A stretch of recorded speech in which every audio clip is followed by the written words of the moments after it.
नमस्कार, आप देख रहे हैं न्यूज 18। मैं हूं आपके साथ मेनका चौधरी। और आज लखनऊ में सीएम योगी आदित्यनाथ ने कानून व्यवस्था को लेकर अहम बैठक बुलाई थी। इस बैठक में सीएम योगी ने अधिकारियों को सख्त निर्देश दिए। धरना प्रदर्शन को लेकर मुख्यमंत्री ने कहा कि धरने की आड़ में अराजकता की छूट नहीं होगी। वहीं पुलिस भर्ती परीक्षा को लेकर भी मुख्यमंत्री ने अलर्ट रहने के निर्देश दिए हैं।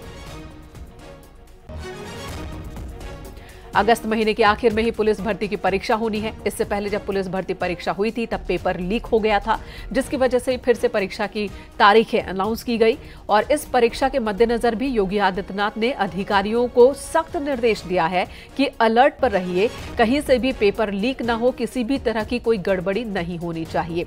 वहीं धरना प्रदर्शन की आड़ में अराजकता की छूट नहीं दी जाएगी, इस तरह की बात भी मुख्यमंत्री ने कही है अधिकारियों से, यानी कि कानून व्यवस्था दुरुस्त रहे हर लिहाज से। इसे लेकर ये मीटिंग बुलाई गई थी और सभी अधिकारियों को निर्देश दिए गए। आने वाले त्योहारों के मद्देनजर ज्यादा अलर्ट रहने की जरूरत है।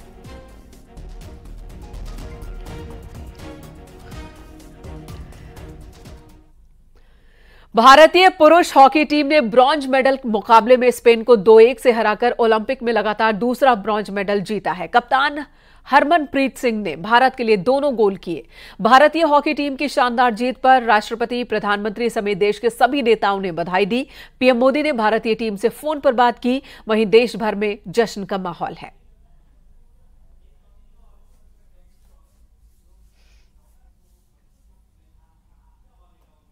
सर, ये हरमन के पास है। सर नमस्कार। नमस्कार सर।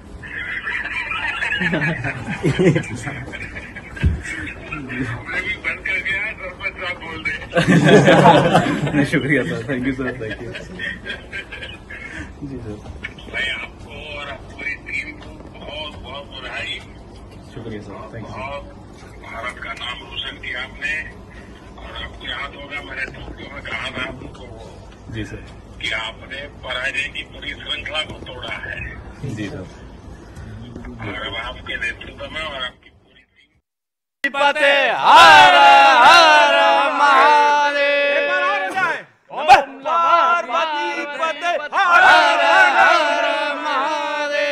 माता जी है, माता जी बात करते। माता जी, कितना विश्वास था आपसे जीत के बाद? एक लौती वीडियो कॉल 2 मिनट की आपके साथ की, क्या कहा, क्या भाव थे? नहीं, उन्होंने बोला कुछ नहीं, बस पैर छुए, आशीर्वाद लिए, बोले बहुत भीड़ है क्या हमके यहाँ, तो बोले चलो अब हम रात को बात करेंगे मम्मी, और सब ठीक है। हमें सब पूरे टीम को बधाई हमने दिया और ललित को भी बधाई दिया।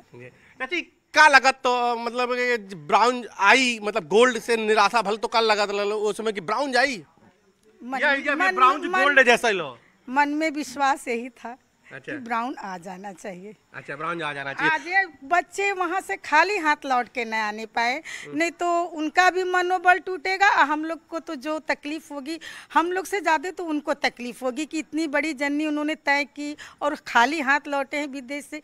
ये भगवान अच्छी बात नहीं है। खाली हाथ तो मत लौटने देना, उनको देना जरूर। ये ब्रॉन्ज आपके लिए क्या गोल्ड जैसा है? गोल्ड से बढ़ करके, गोल्ड से बढ़ करके ऐसा है कि इतनी मेहनत के बाद ये ब्रांज हमारे लिए गोल्ड से बढ़ करके है। अब पूरे हिंदुस्तान की टीम को मेरी तरफ से बधाई, और पूरे भारत वर्ष को बधाई। ये आप भाई हैं, क्या नाम है आपका? ब्रांज क्या ये आपके लिए गोल्ड जैसा है, जैसा कि पिताजी कह रहे हैं? अब कितना आपको विश्वास था? हमें पूरा विश्वास था कि उनकी मेहनत पर कि वो अपनी कुछ विशेष करेंगे, और खेल में कोई भी ब्रांज गोल्ड या कोई विशेष नहीं वो रखता है महत्व, लेकिन वो लेकर बनारस के लिए आ रहे हैं, वो सबसे बड़ी बात है। ये सबसे बड़ी बात है। आप मित्र हैं, यार हैं, बचपन के सहपाठी हैं, लंगोटिया यार हैं। क्या लगता था लास्ट बार जब गए ललित यहाँ से बातचीत हुई तो क्या कह रहे थे ललित, और आपने क्या कहा?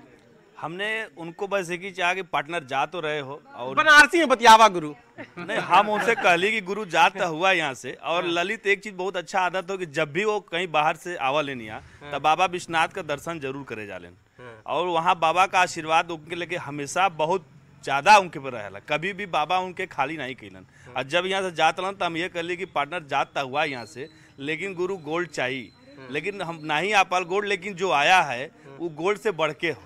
और पार्टनर का फोन अभी बात हुई हमारी उससे,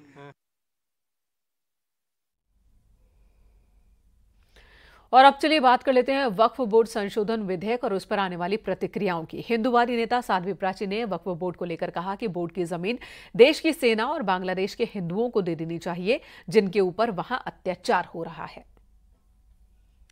बांग्लादेश में केवल हिंदुओं के मंदिरों को नहीं तोड़ा जा रहा है, हिंदुओं के मंदिरों में जो मूर्तियां रखी है उनको तोड़ा जा रहा है, बेरहमी से हिंदुओं को मारा जा रहा है, बहन बेटियों के साथ अत्याचार बलात्कार सरेआम हो रहे हैं। वक्फ बोर्ड की जो जमीन है वो हिंदुस्तान की सेना को मिलनी चाहिए।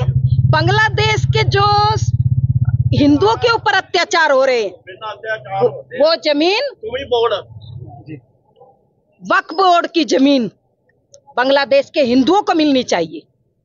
वहां के जो इतना अत्याचार, अनाचार और दुराचार बेटियों के साथ हो रहा है, नन्हे नन्हे दूध पीते बच्चों को जो उठा उठा करके पटक रहे हैं, वो अमानवीय घटना को सहन नहीं हो पा रहा। गोरखपुर में वक्फ बोर्ड की 1446 संपत्तियां हैं, जिनमें से 1444 संपत्तियां सुन्नी वक्फ बोर्ड की हैं, जबकि 2 संपत्तियां शिया वक्फ बोर्ड की। गोरखपुर में वक्फ बोर्ड की संपत्तियों में बंदरबाट का मामला सामने आया है। कॉमर्शियल जगहों पर वक्फ की दुकानें हैं जिनका किराया कई हजार रुपए है, लेकिन उसे वक्फ के कागजों में सिर्फ कम रुपए करके दिखाए जाते हैं। ये आरोप लगातार लग रहे हैं। वो मुख्यतः 2 तरह का होता है, एक अलल औलाद और एक अलल खैर।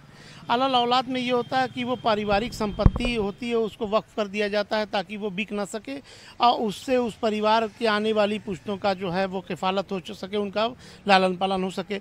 लेकिन जो अलल खैर की प्रॉपर्टी होती है वो लोग जो अपनी प्रॉपर्टी को वक्फ करते हैं तो उनका मकसद ये होता है कि इस प्रॉपर्टी की आमदनी से यतीम बच्चे, बेवा औरतों और जो ज़रूरतमंद हैं उनको इससे लाभ हो।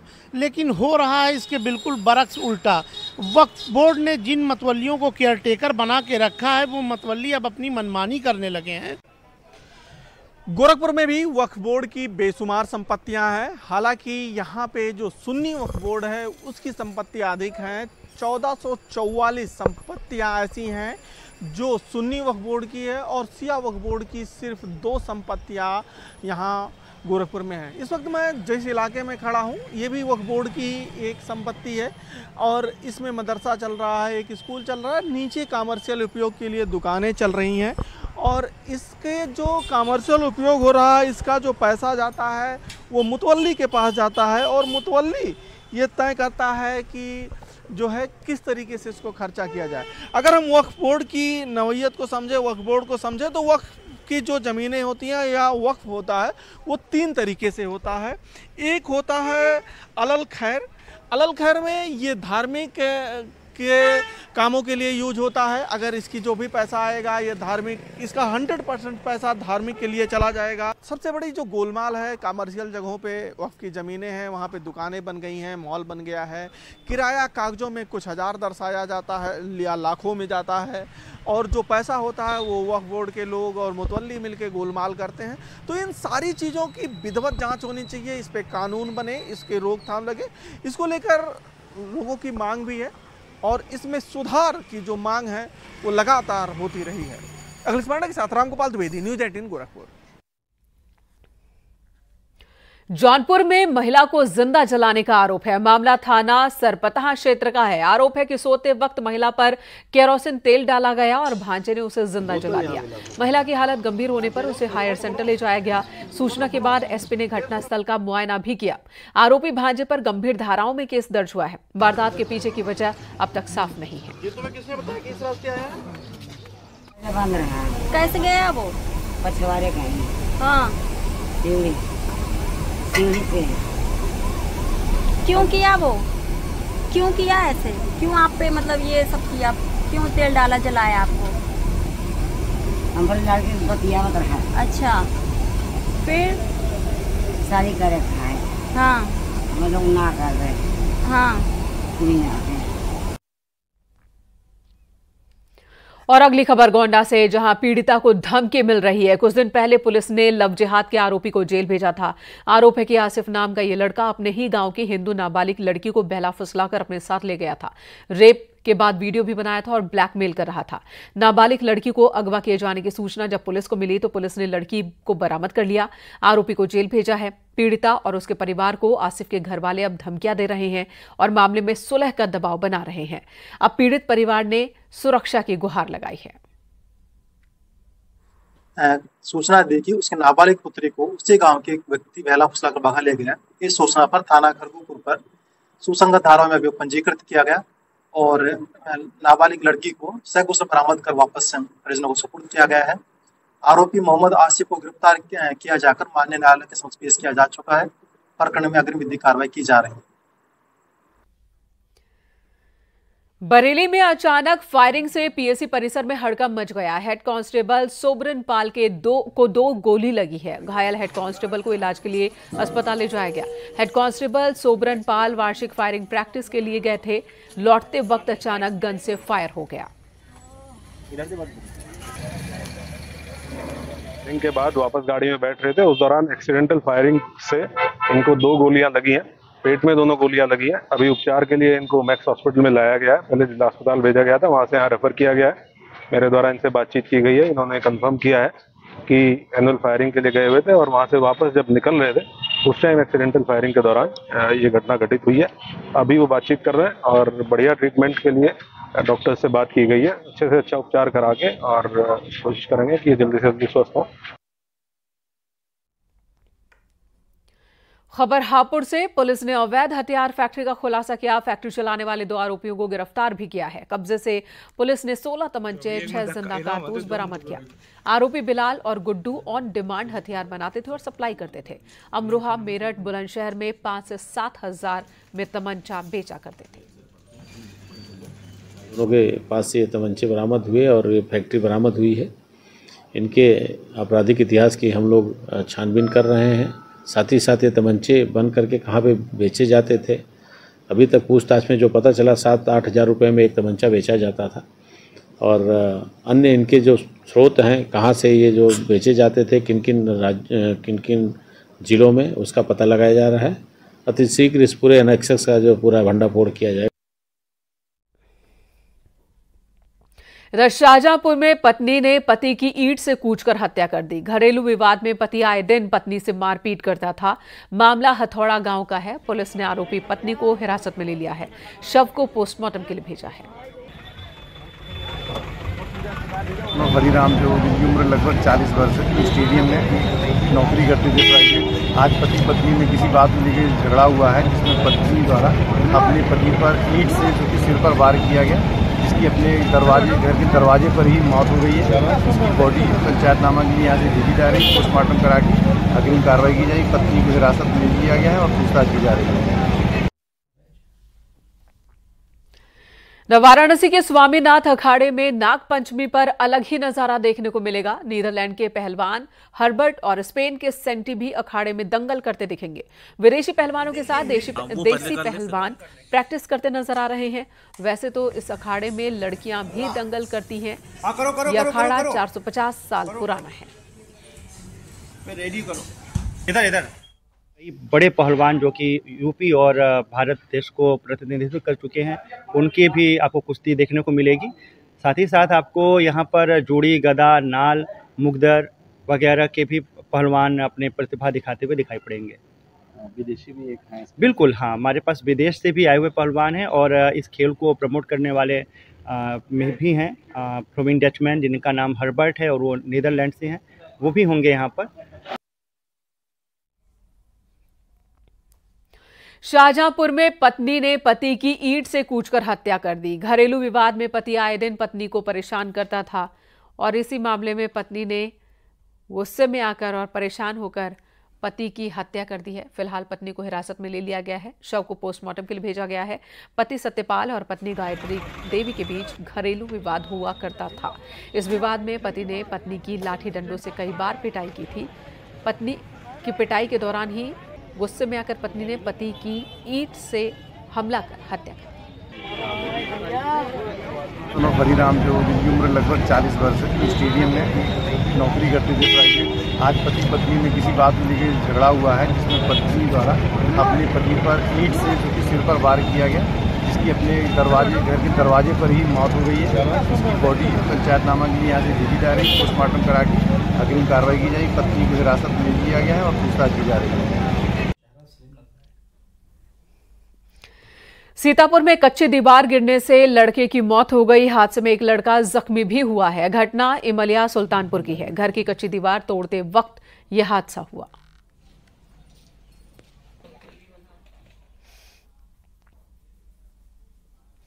वहीं महाराजगंज में कच्चा मकान गिर गया। मकान में सो रहे बुजुर्ग पति पत्नी की मलबे में दबकर मौत हो गई। महिला की मौके पर ही जान चली गई, जबकि बुजुर्ग गंभीर रूप से घायल हो गए। घटना राजपुर टोला रानीपुर की है। अचानक कच्चा मकान भरभरा कर गिर गया।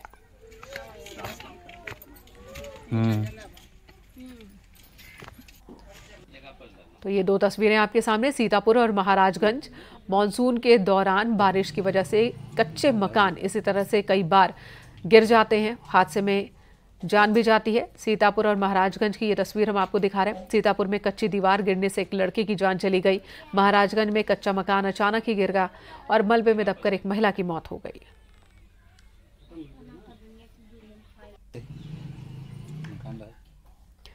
शाहजहांपुर में भी एक हादसा हुआ। कावड़ियों से भरी ट्रैक्टर ट्रॉली पलट गई और इस हादसे में कई कावड़िए जख्मी हो गए। घायलों को अस्पताल ले जाया गया। ये घटना गांव जलालपुर की पुलिया के पास की है। हादसे के बाद रोड पर दोनों तरफ जाम लग गया।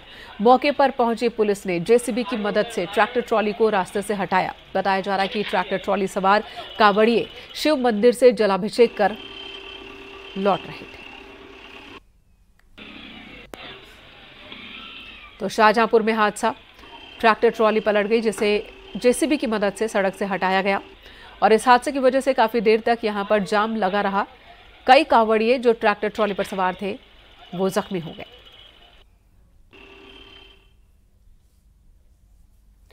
फर्रुखाबाद के आजाद ने पैदल चलकर हज यात्रा करने का मन बनाया है। यात्रा को पूरा करने में शख्स को 10 महीने का वक्त लगेगा। आजाद ग्राम भड़ौसा के रहने वाले हैं और पैदल ही भारत के अलावा पाकिस्तान, ईरान और इराक होते हुए कुवैत से गुजरेंगे और हज तक की यात्रा करेंगे। हाँ, दिल्ली होते हुए हरियाणा, पंजाब, सोनीपत, पानीपत वगैरह। अच्छा, बाघा बॉर्डर जब आप पाकिस्तान के लिए वहाँ से आपके लिए जो वीज़ा है या वहाँ से वीज़ा लेना पड़ेगा? वीज़ा सर ऑनलाइन मिलता है जी, और बात है देखते हैं, अभी समय है क्योंकि 2 महीने में तकरीबन मैं बाघा बॉर्डर पहुँच पाऊँगा। तो पैदल आपको कितने 2 महीने लग जाएंगे पहुँचने में? कहाँ? 10.5 महीने लगेंगे। 10 महीने लगेंगे तकरीबन, 10.5 महीने। सड़क मतलब पैदल ही यात्रा करेंगे आप लोग? मैं ये सफ़र तकरीबन 8-9 महीने हो गए मुझे प्रैक्टिस करते हुए। इधर बांग्लादेश में अंतरिम सरकार का गठन हो चुका है। पीएम मोदी ने मोहम्मद यूनुस को बधाई दी है। हिंदुओं की सुरक्षा सुनिश्चित करें। प्रधानमंत्री नरेंद्र मोदी ने फोन पर बात के दौरान ये बात कही। अल्पसंख्यकों की सुरक्षा तय हो, प्रधानमंत्री ने अपनी तरफ से बात रखी है। बांग्लादेश को नया प्रधानमंत्री मिल गया है। अंतरिम सरकार की जिम्मेदारी इस वक्त मोहम्मद यूनुस के कंधों पर है और जैसे ही उन्होंने ये जिम्मेदारी संभाली, पीएम मोदी ने उन्हें बधाई दी है और हिंदुओं की सुरक्षा सुनिश्चित करें, ये बात कही।